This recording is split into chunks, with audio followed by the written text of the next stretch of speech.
What is up, Ridge Runner Nation? Welcome to tonight's episode of VOSS Talks, the Ohio's Backyard Ultra preview episode with not Nick Voss, but race director of Ohio's Backyard Ultra himself, Michael Owen. Michael, I've got the single most hard-hitting, important for runners of this race to know question that you're going to be asked. And probably the most important question you've ever been asked as a race director, quite frankly. And that is, what is your favorite Dolly Parton song?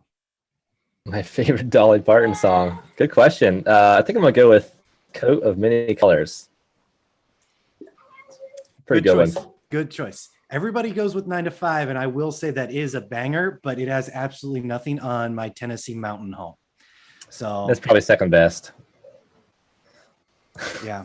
Big 9 to 5 guy over here, but that's just me because I'm basic with when it comes to all those things. Yeah. All right. And as you might have noticed, this is VOSS Talks, not with Nick Voss. He may be calling in, maybe not. All that weather that they're having out west where he lives has got his flights into Columbus for the race this Saturday delayed. We were hoping to have him on. Maybe he'll be able to call in later. But, you know, if you're on and you would like to play the role of Nick Voss tonight, you can always call in. The number's there on the screen.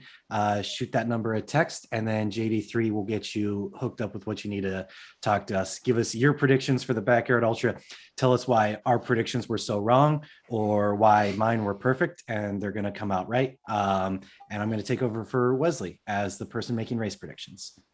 Dude, go for it. I'd love it, honestly. And just let me know. I can get you a camera set up, and I'll do all the editing for you, and we can just make this thing super awesome. Yeah. All right. Well, with that out of the way, let's actually dive into the show a little bit. And we'll start with our usual first question. What is everybody drinking tonight? Wesley, would you like to lead us off? Wow, I'm so honored to go in front of this guest, and it's just Michael, so I don't mind starting. But I got to run still tonight, so I'm going to go with the Truly Raspberry Kiwi. Hopefully it's not Coach Owen we're interviewing tonight. It's just race director Michael Owen. So yeah, race director Owen today's role. Perfect. So yeah, I'm free then, so it's all good. Michael, what are you drinking? First of all, thanks for having me on, guys. I'm excited to talk about Ohio's Backyard Ultra. It's been a while since I've been on the show, but tonight I'm drinking some Snowville Creamery chocolate milk. Nice little recovery drink after a hard workout I just did. Yeah, you had an awesome performance at the Super Bowl Trail Championships a couple weeks ago, and I'm sure you're still recovering from that. Cam, what are you drinking? I have sadly not much left of a White Claw, also on the seltzer vibe. But this is my last one. So we're going to be going back to IPAs soon. I've got a Land Grant Sure here waiting and ready. Just another IPA I bought because I thought the design on the can was cool. If you want to know anything about IPAs, Nick Voss is a great guy to talk to, but he's not here tonight. So we're going to have some seltzer energy instead of IPA energy. Yeah, I mean, I'm still kind of bummed at Nick, honestly. We were like, what do we do? Like, it was like, how can we have VOSS Talks without Nick? And honestly, I think we should have pitched some funds together and get him to fly from Denver on a private jet or whatnot so he can make the show. But we'll get him to call in and it'll all be good. But let's really dive into OBU. We've got a ton of things to talk about, and I'm sure people are going to want to know, as a race director, this race is going on year 3. But I just want to know, Michael, let's just start things off with, this is the most competitive field Ohio's Backyard Ultra has seen yet. What does it mean that all those big names are kind of coming to the race this year, and kind of just what is that environment going to be? How's it going to be different this year than from previous years? Yeah, it's exciting. Obviously, each year it seems to have gotten more competitive with the depth of the field. And, I don't know, as a race director, when I'm evaluating kind of like the success of a race into one year after the next, part of me is proud of kind of what the race has done in terms of getting retention. We got 12 of the top 15 finishers from this past year back this year. If this was a subpar race, those people probably wouldn't come back. So from a race director logistical standpoint, it shows that we're doing something right. We're making an environment that these runners are wanting to come back to. And then just Ohio has sort of solidified itself as like a backyard ultra state. And, Ohio's backyard ultra, our race is one of 2 backyard ultras that I'm aware of in Ohio. And yet, Bob's Big Timber backyard ultra is also a competitive race. And so I think it's a testament of just the state of Ohio, the depth of long, 100+ mile endurance runners, out there in the state is unparalleled. And we definitely have some out of state people coming in for this one.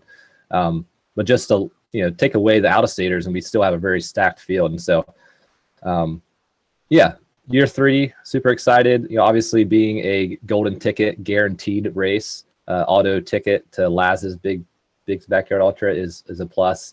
I'm sure people are kind of eyeballing that.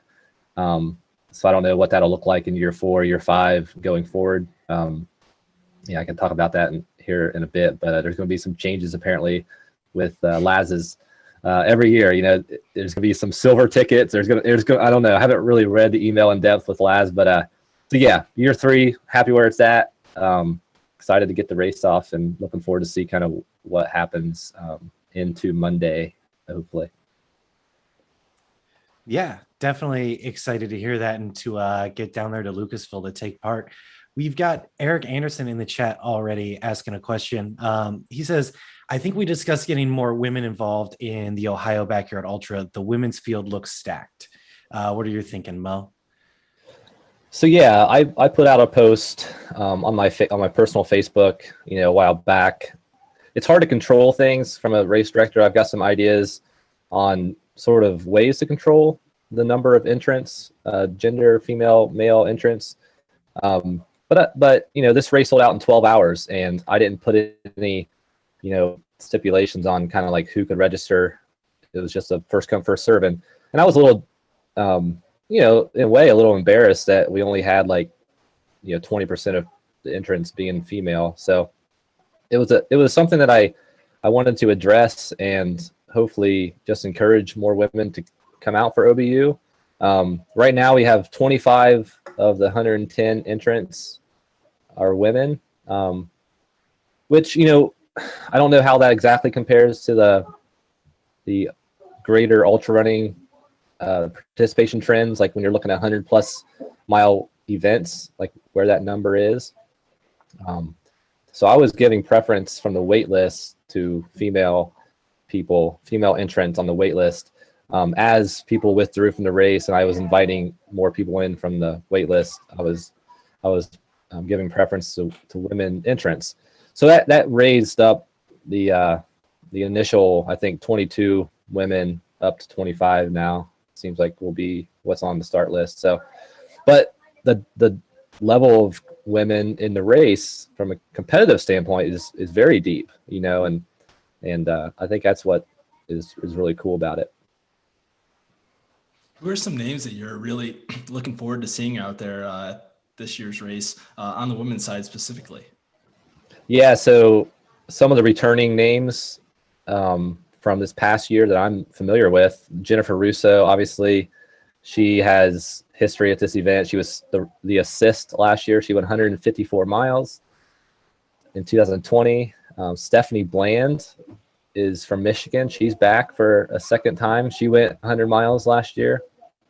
There's some local Athens runners that I'm close to, Jessica Koplowitz and kind of a couple new runners, kind of new into the backyard ultra scene and the ultra marathon scene. That's Allie Wayner and Helen Rudder. Both of those ladies have experience at running at different distances, and I think it's one of those things where I don't think the pace is going to be an issue for them. It's just when it gets up to that ultra marathon or 50+ mile distance, how they're going to handle some of those adversities.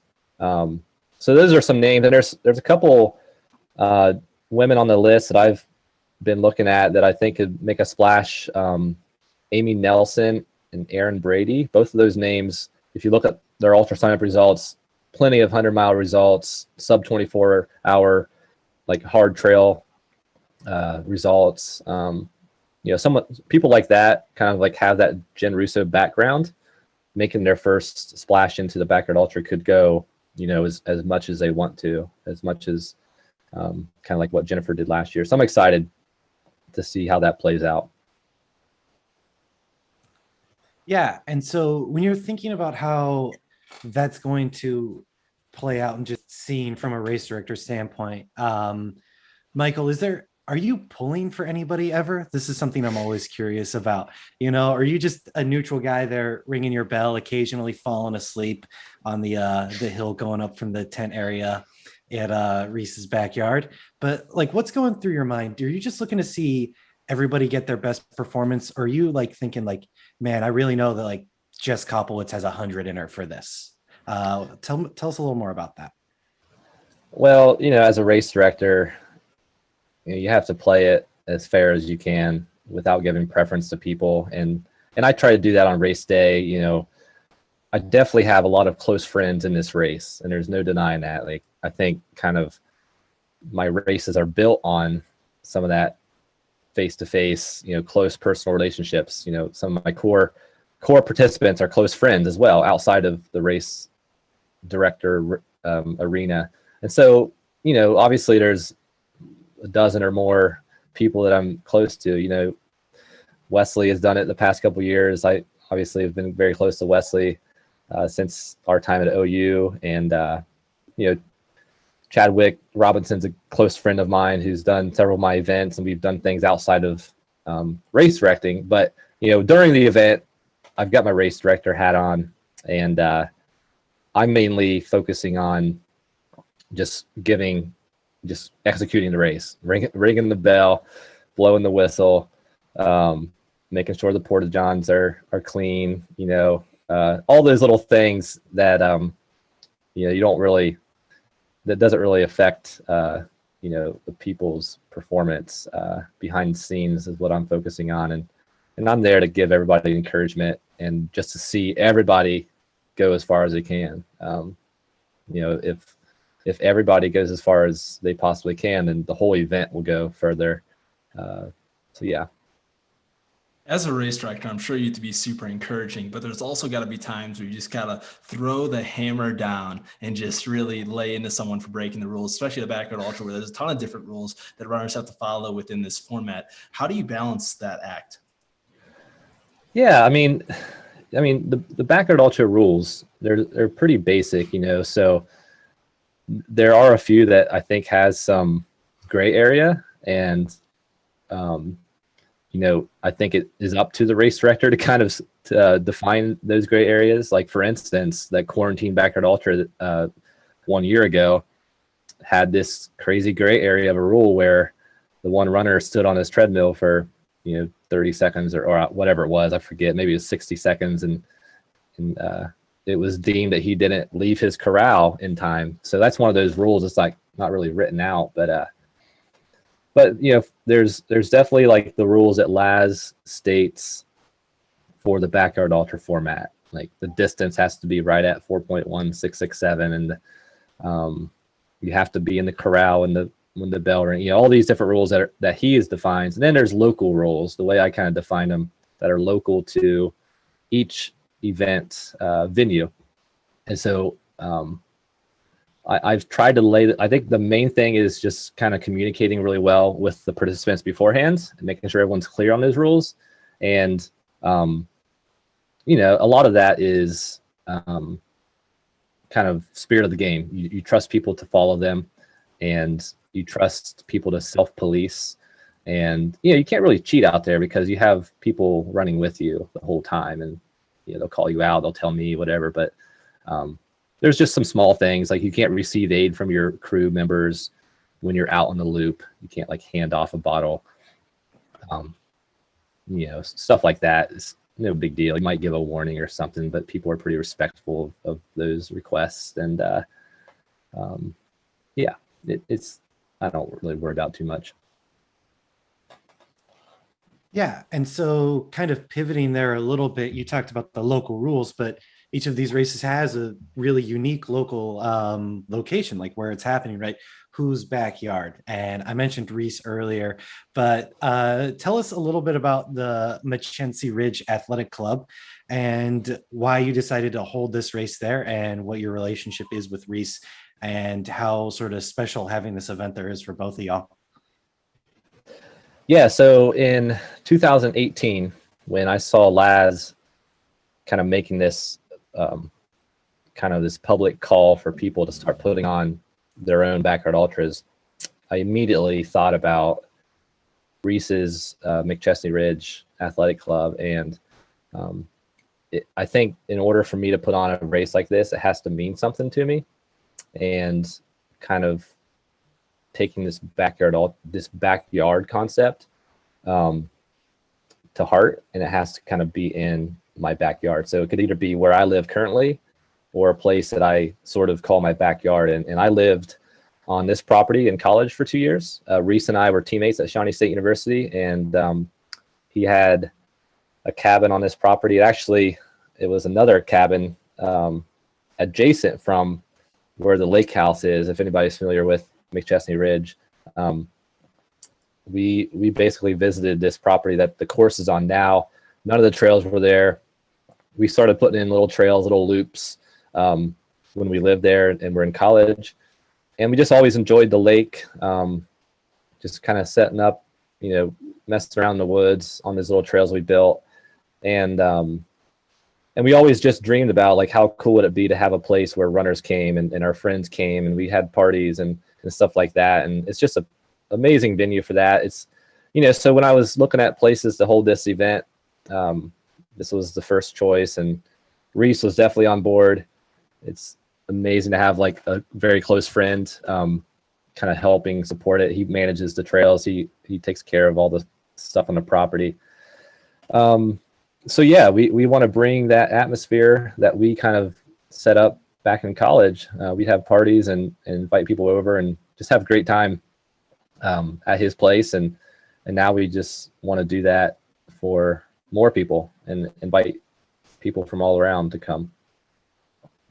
So every single year, I feel like there's a course change that just totally improves the course from year 1 to year 2 to year 3. What are some of those course changes going into this year's Backyard Ultra?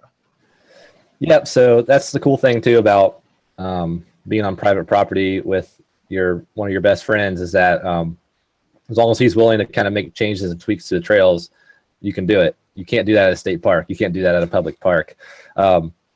So we talk about this all the time, Rhys and I, and if we just put on a 5K there or a 10K race there, we would make it as hard as we could. And there's trails on this property that are really hard. I mean, if you do the 5K course that we've done in the past, it'd be 800 feet of elevation gain. But for the Backyard Ultra, we have to try to make it as easy as we can, so we can get people to go as far as they possibly can. So if there was 800 feet of elevation gain, it'd be an early day or early day and a half. So that's when we kind of refined it all the way down to this 2-mile course that you do twice, 2.08 to be precise.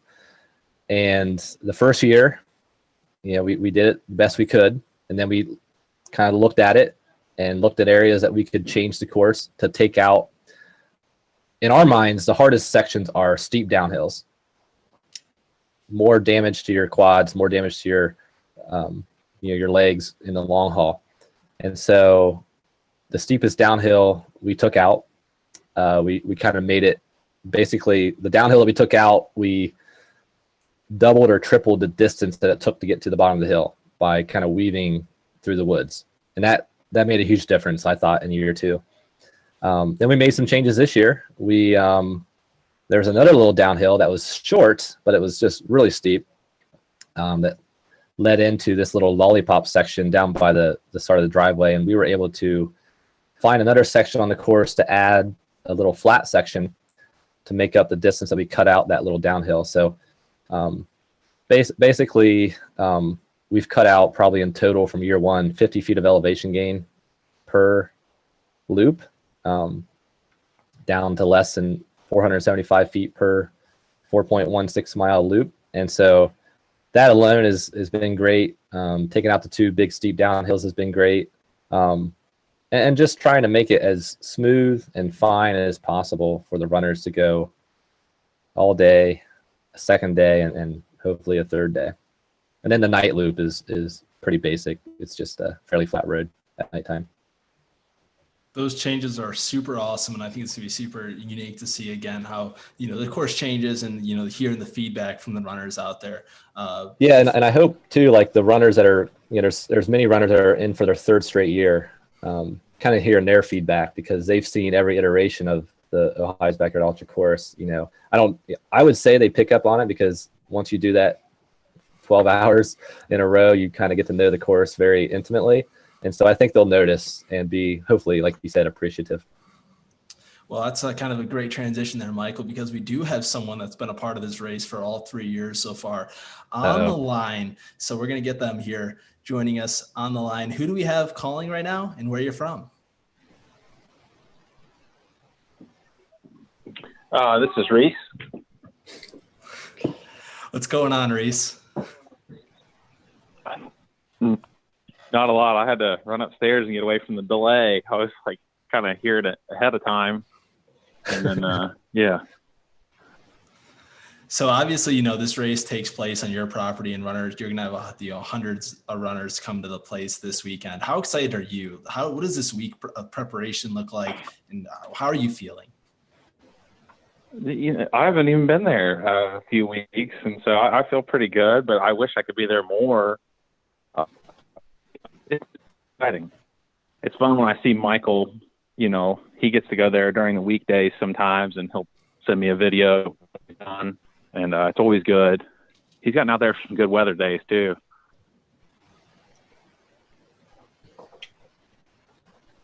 Michael, what questions do you have for Rhys before he's on with us? I'm sure you could go on for days. The chat's loving Rhys. Rhys and I talk a lot about the Backyard Ultra as it leads up to the race, and we're always thinking about like we've talked about, like ways to improve the course, what we need to do to get ready. Like, I'm excited because tomorrow we're both going to get down there and just have basically 3 full days or 2.5 full days before runners get there, and we'll get so much work done in those 2.5 days. And it's like it's like a reunion on McChesney Ridge when Rhys and I get there a couple days before the race, and lots of inspiration comes from those days. And I don't really have any questions for Rhys because we've discussed them all in the weeks leading up to this week, but I'm just looking forward to hanging out. Yeah. Hey, Wesley, I think as time goes on, because we always try to get there on the the Wednesday night, or and then do course setup on Thursday too. But as time goes on, it'd be cool to see how many more people start making it, the day or two days before, knowing full well that they can't set up their stuff, but just to get out there the day before. And then without COVID this year, and kind of looking at the longer race, I mean, I know COVID's a thing, but it'll be fun to see kind of who sticks around into Monday. Not just the runners, but from a spectator perspective too. Yeah, it's gonna be super unique, and I mean, people can come down, right? Like, if they were wanting to come out and camp Thursday, can they do that? It would be awesome.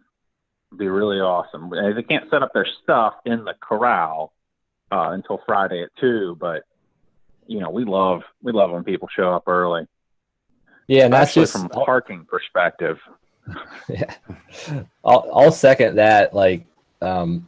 Just to plug McChesney Ridge, this place is amazing for camping, and Rhys and Bree are trying to kind of spread the word about their property as a rental property. It's obviously got the cabin, but camping is just top notch. I mean, there's so many locations on the property that would be awesome to pitch a tent with your family or with yourself and just hang out for a few days. And anybody who drops out of the race early or their crew are welcome to set up a tent, to watch out the final race. You'll be there maybe till Monday, but definitely welcome to do that. Cam, I think you had something here. Yeah.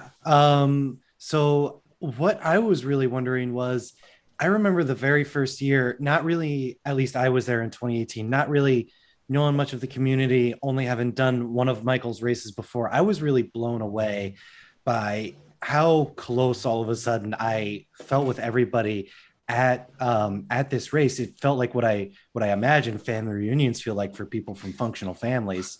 Um, and so the big question I wanted to ask is, I remember getting coffee in Rhys's kitchen the morning of that race. Rhys, are you going to be doing that again this year, or do you have COVID precautions that you're going to be bringing coffee down the hill to everybody? We learned that first year that our standard kitchen just can't quite make enough gallons per minute to supply the demand. So we are going to hold off on that up there. But I think you definitely raise a good point. We definitely love the coffee scene, but yeah, I'd say the party will be mainly the Friday. That'll be up on the porch. And then Saturday morning, we'll just try to make as much coffee as humanly possible. Well, that's what goes. This past year I bought that 60 cup percolator, and it's not the greatest quality coffee, but it definitely makes 60 cups of coffee pretty quick. And I think we went through probably 10 of those throughout the weekend, and it was pretty top notch. Just have something hot. That was Nick's job, but right? I remember that morning. Man, we appreciate it. It was so fun. Like, everyone just kind of kept coming in and grabbing some coffee and chatting a little bit. And, at the time, though, looking back on it, we didn't know how long that thing was going to go, right? Like, this was the hilliest course you could find of this race format.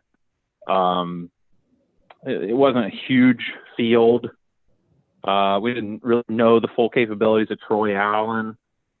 And it's like, wow, that all just happened.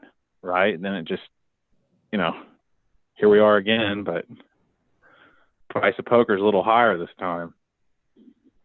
So Chase Smith actually has a question. I think this would be good for Michael and Rhys to kind of answer, is what advice would you give to crew members? And do you have any tips for making life easy on a runner in the Backyard Ultra format? It's a good question. I mean, everyone has their different style, and we've seen anything from elaborate setups to very simple little pop-up, beach tents. But I would say just be very open on communication. Personally, if I was running this race, I wouldn't want too much. Just besides like having the food ready for me when I get in. There's other people that might want to kick back in a chair and have their shoes changed for them and everything. But I think just the biggest advice for the crew is for the crew to get rest during the event. So, during his night hours, sneak in a 40-minute nap when your runner's out running their 50-minute loops. Yeah, Rhys, what do you think? I think day one, it can be fun to interact with the runner as a crew member a lot.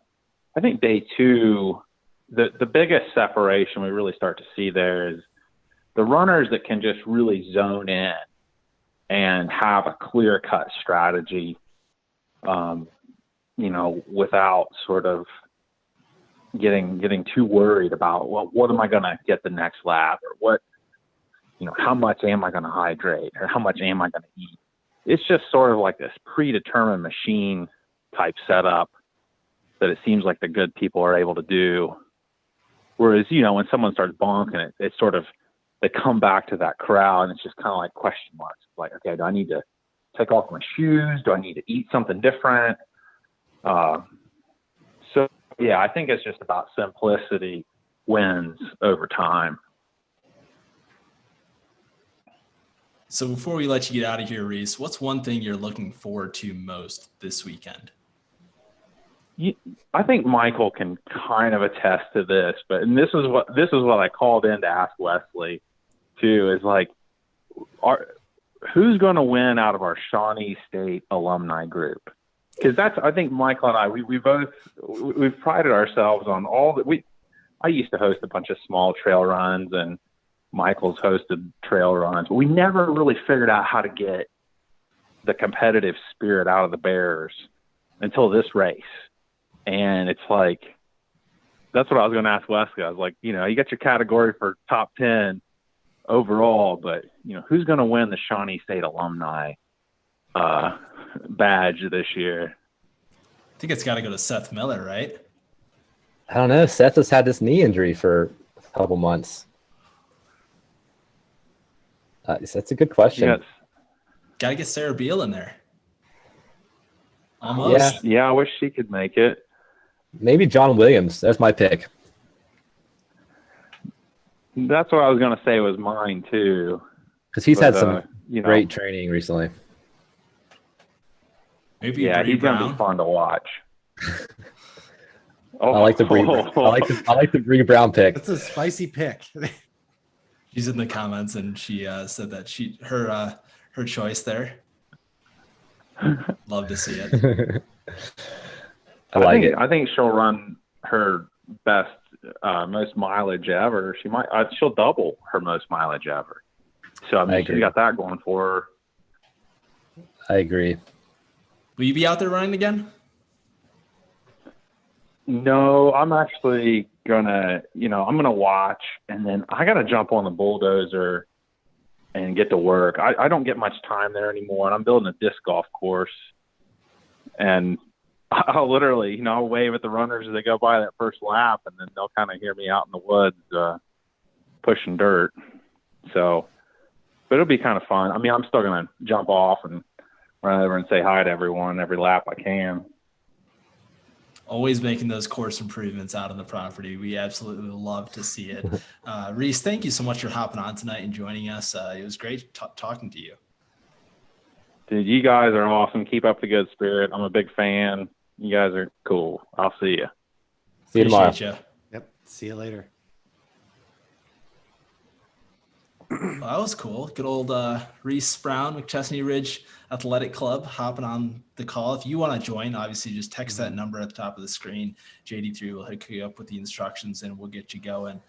John, if you do want to say hi at any point, just let us know. I know you're working on getting your camera. Nick Voss, his plane is actually in the process of landing right now. So will Nick join the show? That is going to be the question that one will have to kind of, we'll find out together, I guess. But Michael, so I want to know now, you obviously saw my prediction videos and you had some hot takes. You kind of thought they were trash, which that's a solid opinion, honestly. What? But hey, I'm just reiterating what you told me. But who are your dark horses? What are your predictions for the top runners for this year? You're trying to bait me into saying things here, but I never said anything about your predictions. You said they were awful. No, I mean, yes, they were, but I wouldn't say that to you, for goodness sakes. Well, it's a question. Who's my dark horses? Yeah, who are your predictions? What are your predictions? Okay, so I mean, your picks were fine. I mean, top 5, I can see those people finishing in the top 5, maybe not in that exact order, but there's a few men and women on the field that I think could also finish in top 5 or could win it. One of the cool things about this event is that you could get a surprise winner and have somebody win that you never would have thought. But besides, so run down who you picked in top 5 real fast, Wesley. Put me on the spot to remember my predictions. Really. It was, you think we put that much thought into this? Yeah, I have it in a note sheet. Okay, so it's Jacob Conrad for the win, Tanner in second, Gabe in third,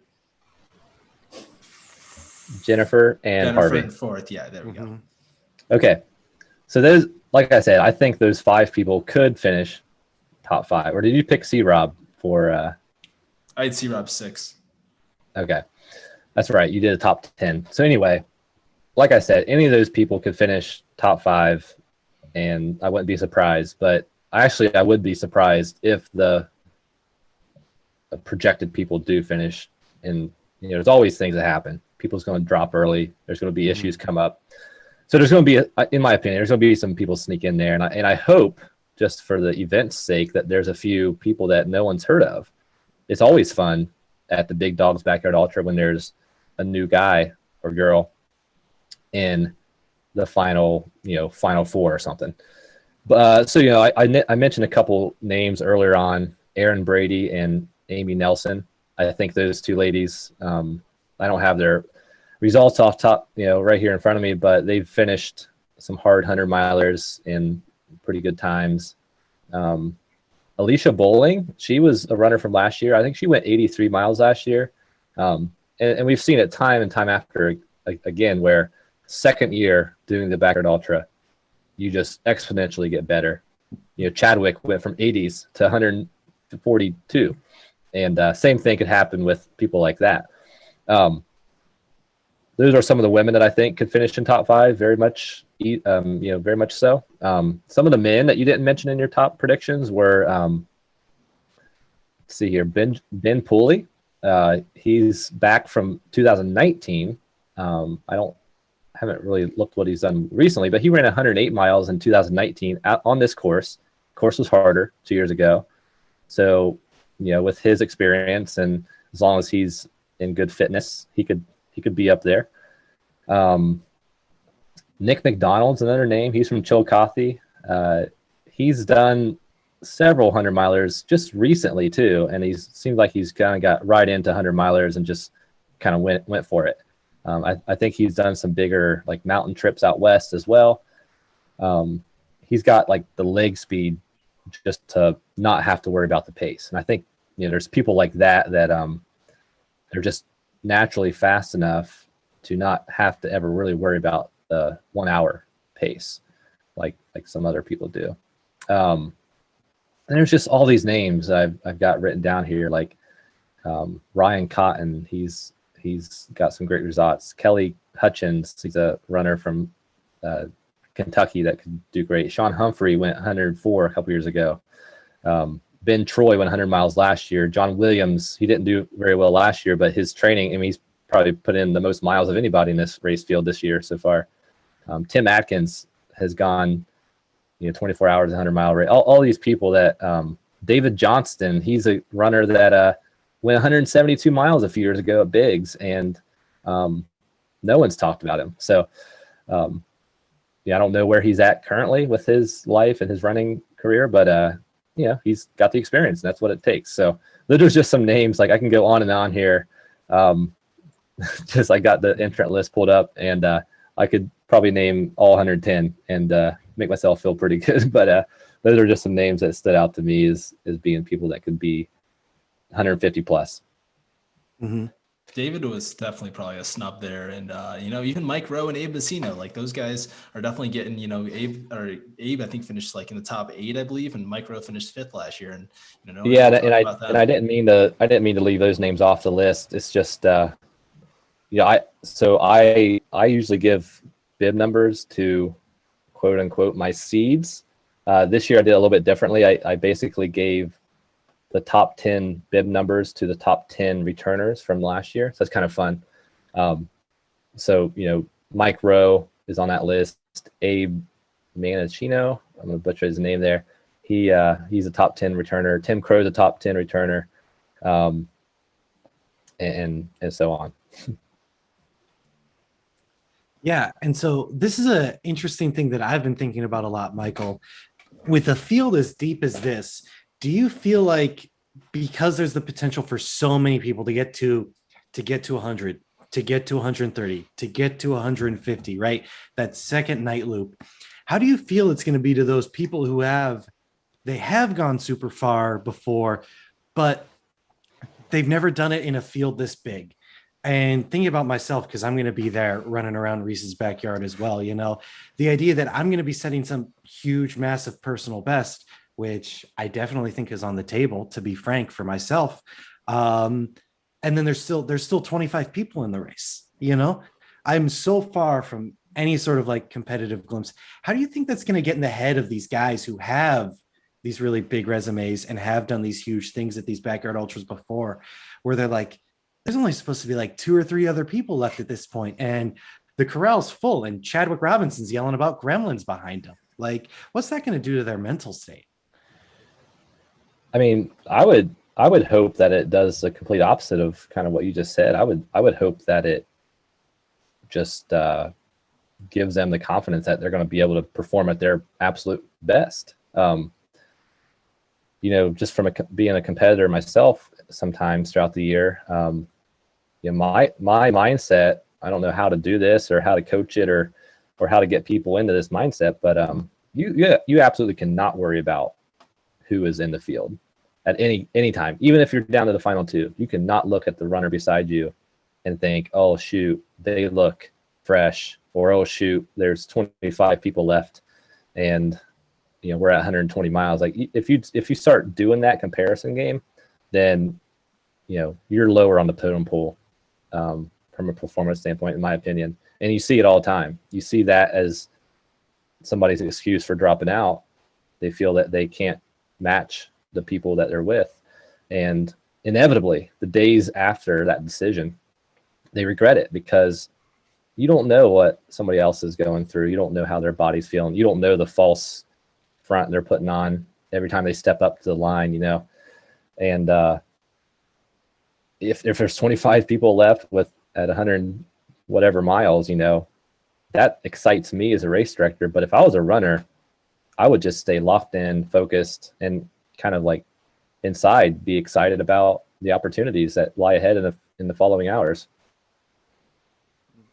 So with that said, then, Michael, what advice do you have to the runner, like myself or like our absent host, Nick Voss, who just, frankly, we don't have the juice that Jacob Conrad has, and if there's a way for us to get it, we have yet to figure that out, right?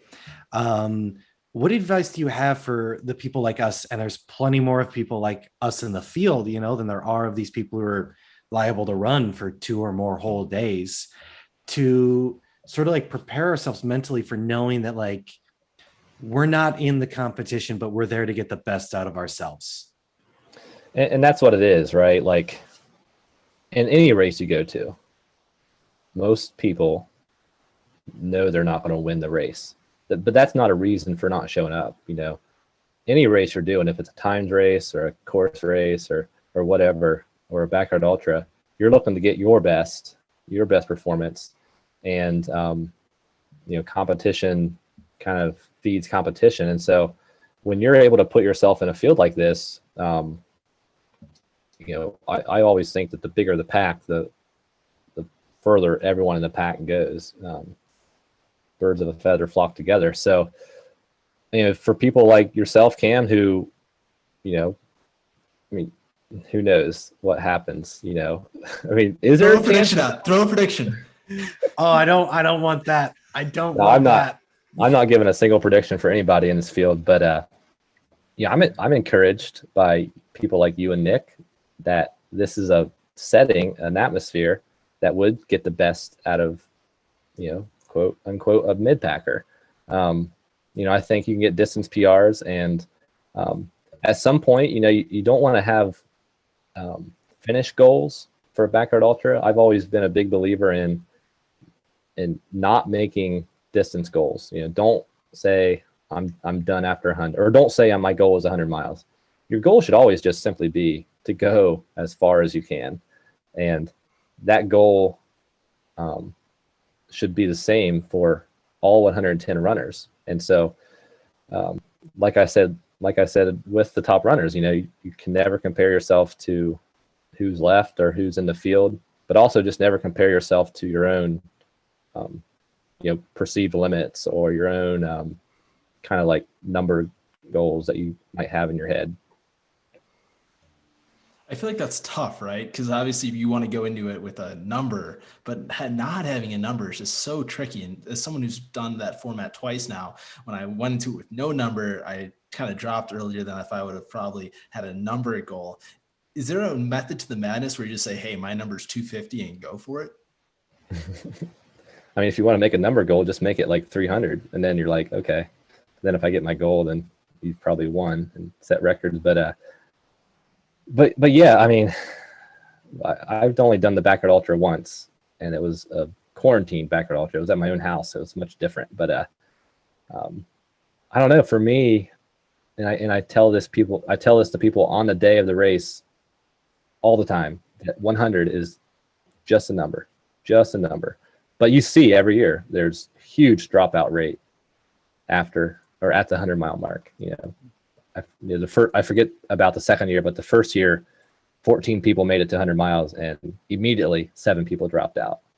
And like in my eyes, it's just like that's not the purpose of this race. I mean, if you were running a 100-mile race, then surely that's the purpose. But I don't know if there's a rhyme or reason or a method to getting that out of our minds. I think it's a cultural thing that people like shiny numbers and big round numbers. But but in reality, like if you just take all the different little cultural symbols away from your mind, like what's different about 104? What's different about 108? It's just it's literally just another number. And I don't know why that is, but but also I'm also a believer that like people get to the 80-mile mark and they're just holding on by a thread, and then that's kind of when like the number 100 kind of helps you. It's like you don't see many people dropping out from 80 miles to 100, like literally 0 people, because then you get to the point where you're like, okay, 4 more hours, I'm at 100 miles. And then so that might be a part of the reason people drop out a lot at 100 miles. But I mean, you just have to set it in stone right now, 2 months ago, for people in this race, that's going to be your mindset. And then you train with that mindset every day. And then you give yourself no out on the day of the race. So 2 months ago, Cam Wrench decided to go on this show, VOSS Talks, and make a prediction about his training. He was feeling really good. So I just want to like play back this video so everyone can remember it, and really I just want to like dive into it. So let's play the video for everyone. Is this scripted? Oh yeah, I definitely had a pretty spicy take today out on the Mohican trails, and it was that my honest prediction is that I would go 20 more miles than Nick would at OBU. And so maybe that was just a little bit of the stoke on how good I was feeling after like climbing up and over gorge and everything, I'm still honestly kind of shocked at how good I feel after doing 21 at Mohican today. I've been in better shape and felt worse after running there, especially solo. So, I don't know what Nick thinks of that prediction, but clearly those were my thoughts today. Nick? Well, keep them coming, Cam. I think just a week or two ago, it was you wanted to beat me, and now it's 20 miles farther. I think by the time we get to March, you're going to be a solid 24 hours farther than me. So Cam, now that we know, now it's March, what is your prediction versus Nick? Is it 24 hours you're going to beat Nick by? I think the thing about Nick is that I want the best for him too. And I would really like to have some like deep, weird mid-packer battle with Nick where we're both just barely hanging on at like 128 miles. And then Harvey Lewis hasn't even started sweating yet. He's eating whatever it is that vegans eat during something like this. And we're just fighting for our lives out there, for lack of a better way of putting it. And for the elites, the race really hasn't even started. So I'm not going to throw a prediction out there. I've been doing a lot of meditation and visualization and thinking about my goals. And let's also be honest, the guy who made that prediction, like he only had a goatee. I've got almost a beard now, like a lot has changed since then. I'm a little more mellow, but I'm showing up to Rhys's backyard in a very weird kind of fitness area that I've never been in before, where I'm slower, frankly, than I have been in the past and sort of like at my peak fitness, but I feel more durable and sort of like stronger in a way that like, I'm not sure how to explain, sort of like muscularly almost, but yeah, we'll see. And hopefully there on that second day, when we get back to the trails, Nick is ready to throw down a little bit with me. Wow. What are your thoughts on that, Michael? I don't give thoughts to runners in this race. I just got to keep it to myself. I mean, wow was certainly a thought, but World of Wesley is all I gotta say. appreciate the plug there, but yeah, no, it's gonna be interesting. Obviously, you know, there's obviously the big predictions that everyone kind of has going into this race, but I think Ridge Our Nation is gonna be super tuned in to the Cam Wrench versus Nick Voss battle. I think that's what people are going to be wanting to give updates for. So for people looking to get updates on race day, Michael, how do they go about that? Yeah, so I think we do a pretty good job of getting updates out there. We don't have live hourly results posted. We don't even have chip timing. So I think people need to realize that, one, we are a very small grassroots company, one employee, me, and a lot of very, very helpful volunteers. We're not Jamil Curry. We can't put live, unfortunately, we can't do live videos of the race, but and we're not Laz either. We don't have Trail Runner Magazine or an Ultra Runner Magazine, New York Times and the Washington Post, calling us up, asking if they can send media people. But, I do hourly updates as much as I can throughout the race, especially later on in the race. I think I probably did every hour for the last 12 hours last year. And so Facebook is the best way. And I'll give updates the best I can, race director hourly updates, and it'll highlight who drops. It'll highlight moments that stand out to me, and it'll be my thoughts on the race. If anybody's at the race, crew members, whatever, just hashtag OBU, and you can follow along on the social media. But I'm going to try to link up my Twitter, SEOTR's Twitter and Instagram, along with those Facebook updates, so you can kind of see us on all platforms. But there's also I've gave kind of a clearance to 2 local journalists, a couple newspapers that kind of heard about it and wanted to come by, and so I told them to come on by. And I don't know the extent of their journalistic interest of this event, but hopefully they do some observing and maybe some interviewing or whatnot, and kind of write about it for their audience or whatever. One of the biggest limiters to this is the cell phone service at McChesney Ridge. Is it's not non-existent, but it's mostly non-existent down where the start line is. So it's not like anybody can be standing there with their Twitter at the start line taking pictures of people finishing, because you're not going to be able to get that out there. You're going to have to walk up a couple hundred feet into the high point and get that update out. So there's a little delay just simply due to the cell phone coverage and so forth. But yeah, we'll do our best with Facebook on SEOTR events, so you can follow there. Yeah, I think we've got that in the description of this video as well. And Bridget, are we going to be there, guys? I know Cam is. So Cam, when you drop out after 12 hours, can you start doing some updates for us and really just kind of help grow the brand? You're doing me dirty than I even imagined you would, Wesley, going into this. And honestly, Michael makes that comment about us not being Jamil Curry, even though you and I do look like the low budget version of Jamil Curry and Skylar Hall sometimes.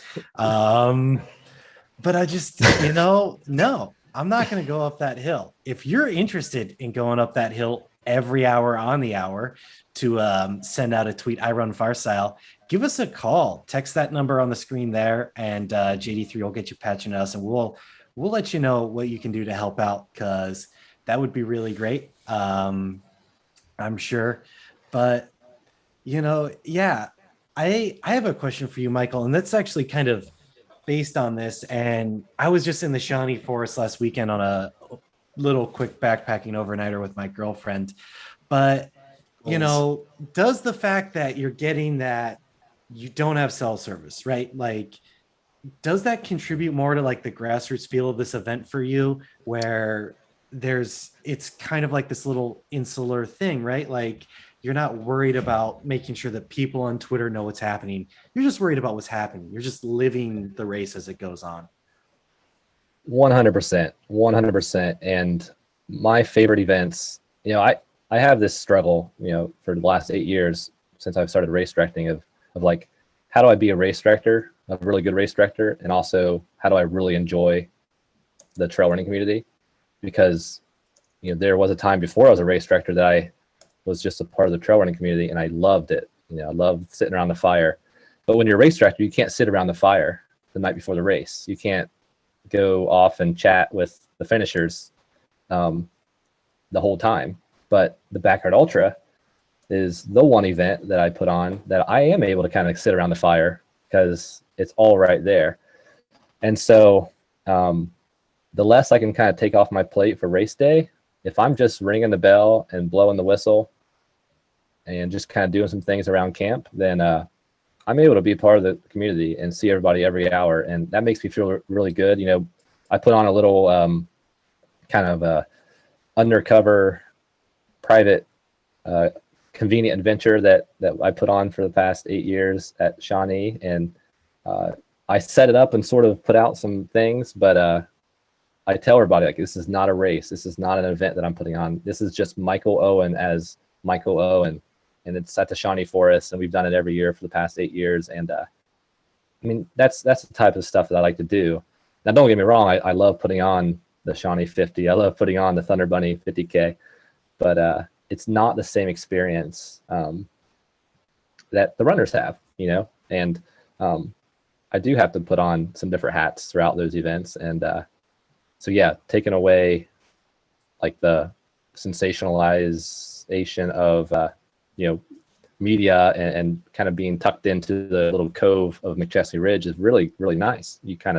I'm literally on the property from Wednesday until I go home, which has been like Tuesday recently. And I hardly have any outside interaction. And I love that about this event. So obviously, I think that's one of the most rewarding aspects about this event. But what would you say is number one on that list of the most rewarding? Oh man. As a race director. I mean, kind of like what I just said, the community of this event. Some very close friends have come from this event. People that, as a race director, I don't want to be viewed as somebody that's not accessible. And this race allows me to be very accessible to everyone in the event.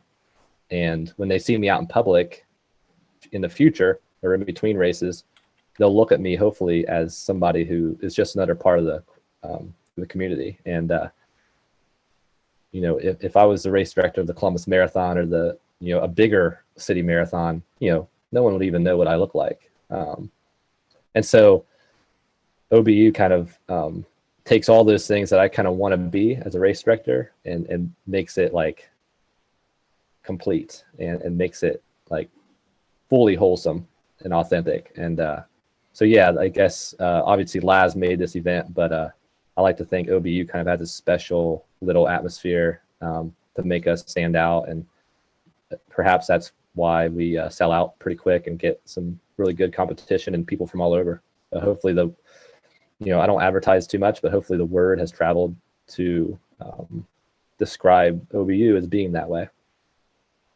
Mm-hmm. And we definitely hope it has. And I do have to say, Michael, that, when I ran your very first, the first race that I ran, my first ultra was the Thunder Bunny 50K. And at the time, you were just a guy who was at a couple of those aid stations. As before Nick Voss said, I fell way out of the top 10 because I went out way too hard.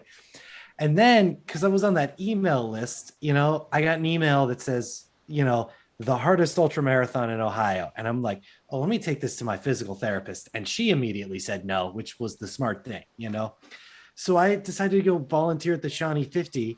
And we met a little more in person that day. And you became oh gosh, this real person to me, and not just the picture from the Thunder Bunny 50K website. And the guy who, I saw at a couple of those aid stations and I was like, I don't know if I need to puke right now or run harder. And you were like, oh, I don't know about that. And then I went backwards for the rest of the race. But yeah, well, I Cam, definitely I will, think- Cam, I'll reminisce about our time together at the Shawnee 50. I don't know how you ended up in my truck exactly, but you saw me at my worst, and hopefully that'll be kind of like, yeah, I'll always remember that. I'll just say that. Yeah. And I think if I remember the logistics, it's because I was the one volunteer who had a hard date to leave. or a Okay. hard time to leave. And you were like, you just come with me, right? And I was like, I didn't really know okay, what. sure, why not? Like, Yeah. I'll get into a truck with a man I don't know in the largest piece of wilderness in the state of Ohio. And then But you saw an epic fail of a race directing. One of my biggest blunders as a race director, like immediately after that, but probably humanized the experience a bit. a little bit, definitely. And I also got to say, that's how I was introduced to the Shawnee Forest, and my love for that place has really grown since. And I really can't sort of like show that appreciation that I have enough for it, like for you, because without that event and that kind of like random email you just sent out to people on the list, and my physical therapist being like, no, are you stupid? Why would you run that right now? You're injured, you know? Um, I never would have been there, and I never would have got that. And that place now like means so much to me, and I can't wait to go back, and I was just there on Saturday and Sunday. So Yeah, man, that's how I feel every time I go there. You excited to feel that way the same way, Cam, about OBU this weekend and going back down to McChesney Ridge? That was a cute love story, by the way. I really did appreciate that. And I'm sure all the viewers did as well. But yeah, very meet cute for sure. But What that yeah, means. no, I'm definitely excited to get back down to Rhys's backyard. Like I said when he was on the phone, like this is showing up at Michael's races is what I imagine family reunions must feel like for people from functional families. Like there's familiar faces, and I don't get to see them often.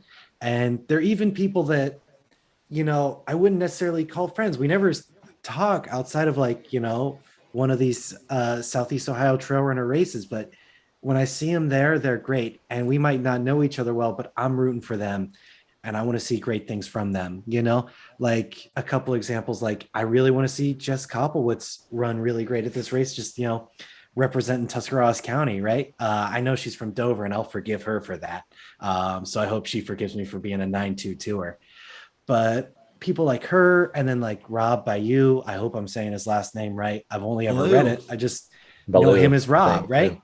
But I see him at like every SEOTR race, and he was there at the camp that night before my first Thunder Bunny 50K, and him and Nick helped give me like a lot of how do I want to word this? Just a lot of confidence going into that race that like this is something you can do.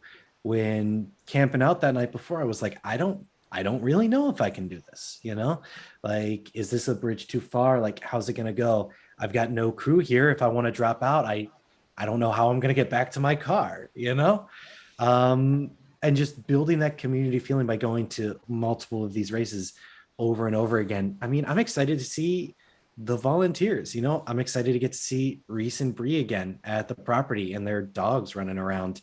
I'm excited to see Earl the Pearl when he finally shows up, probably like late at night with the pizzas on Friday beforehand. Exactly. That's his job. Just got that squared away today, actually. that's what makes OBU special, is just the community that is kind of just involved in it. In regards to that, we do have someone officially on the line, and so we're going to get them in really quick. Who do we have on the line right now, and where are you from? This is Evan Campbell, and I'm from Columbus, Ohio. How's it going, Evan? What do you want to talk about? I just wanted to say hello to Cam because I told him I'd say hello after work, and I'm going to cruise home on the backyard ultra this weekend. Nice. Yes. Yeah, so hi, Cam. Can you hear me? Yeah, I can hear you, Evan. I'm here. Hey, what's up, man? I don't know if you know this, but Cam's a little shy on camera sometimes. You really got to encourage him to talk sometimes. Cam, come on, man. You're such a good spokesperson. Come on, dude. Oh, man. Well, Evan, now that you got the race director here and a guy who's run at least 100 miles at a backyard ultra before, you have any questions for them about what kind of energy you should bring? And I'll preface this by saying, for those who don't know you, you haven't run an ultra yet, but you through hiked the AT and we worked together, and I'm so stoked to have become your friend over these last few months. You're kind of like a human golden retriever. And I can't wait to just see you at the night, and you're going to be stoked. That's what my mom says my spirit in life. So, yeah. You're correct. Right on. But just imagining getting to see you at like 3 a.m. when I'm cold and probably pretty cranky and tired, and you're just like stoked to like make me some ramen on a camp stove. I'm real excited about the prospect of that.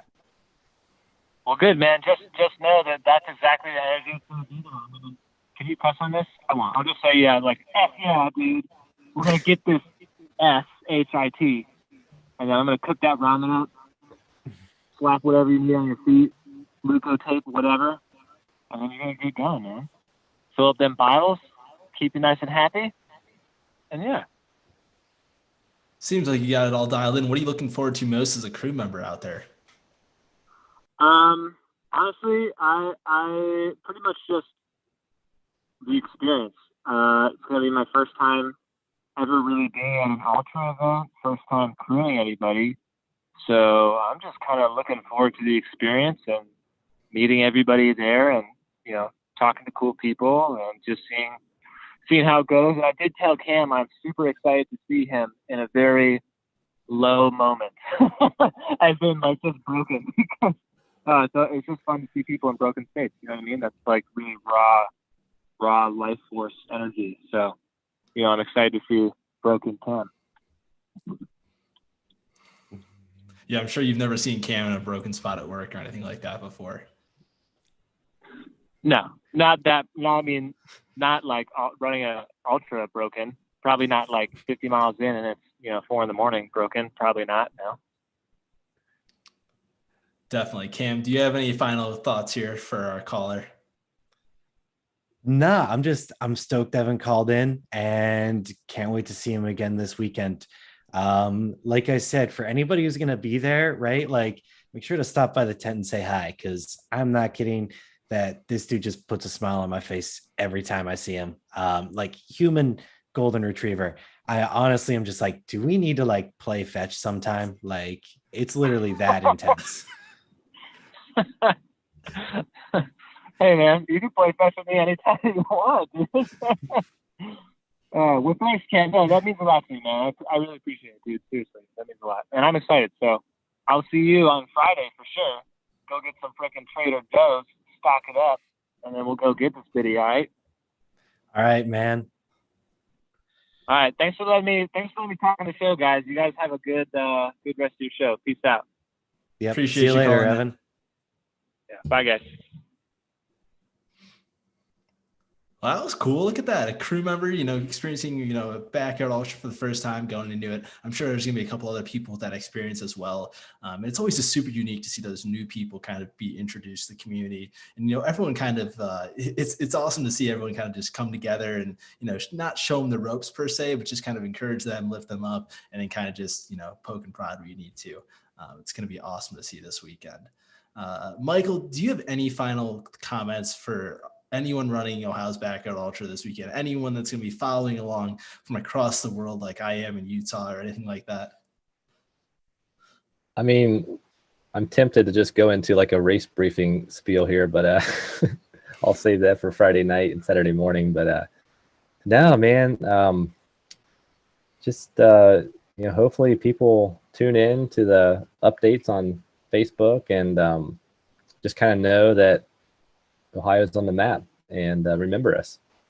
Mm-hmm. Cam, do you have anything for us? I don't have any closing thoughts, but I think we'd be remiss if we didn't acknowledge the man himself who's in the chat. Chadwick Donald Robinson, the gremlin from the Garf. Just wanting to know if we can talk about gremlins. I've never seen the film. Wesley, I know you haven't either. This is a generational gap. Michael, do you know what a gremlin actually is? Oh yeah, 100%. All right. Should we be worried about Chadwick bringing the gremlins down to Rhys's backyard, or what do we need to know as Gen Zers here? I mean, I'm a millennial personally, but continue, Michael. Well, I'm a little younger than you, but you know. I mean, if somebody has the energy and the vibe and the persona of a gremlin, then that's the person that you need to be worried about. I think that's all you need to say. That's all I did say. That's it. That's VOSS Talks, guys. Mhm. Thanks so much for everyone tuning into this episode. It was absolutely incredible to sit down with our special guest race director of SEOTR, Michael Owen, to preview Ohio's Backyard Ultra this weekend. It's going to be a super awesome event. Shout out to JD3 for producing the show behind the scenes. Didn't want to stop in and say hi this time, but we'll get him back on. We'll bully him a little bit off camera and get him on. Thank you guys so much. Next week, we do plan on having the winner of OBU on Ridge Runners Live, if they so choose. It'll be the 50th episode of Ridge Runners Live. Couldn't think of a better way to have episode number 50. Until then, we'll see you guys next time. Have fun at OBU. Absolutely crush it. I'm going to miss everyone there. Cannot wait to see what you guys put up. See you guys later. See ya.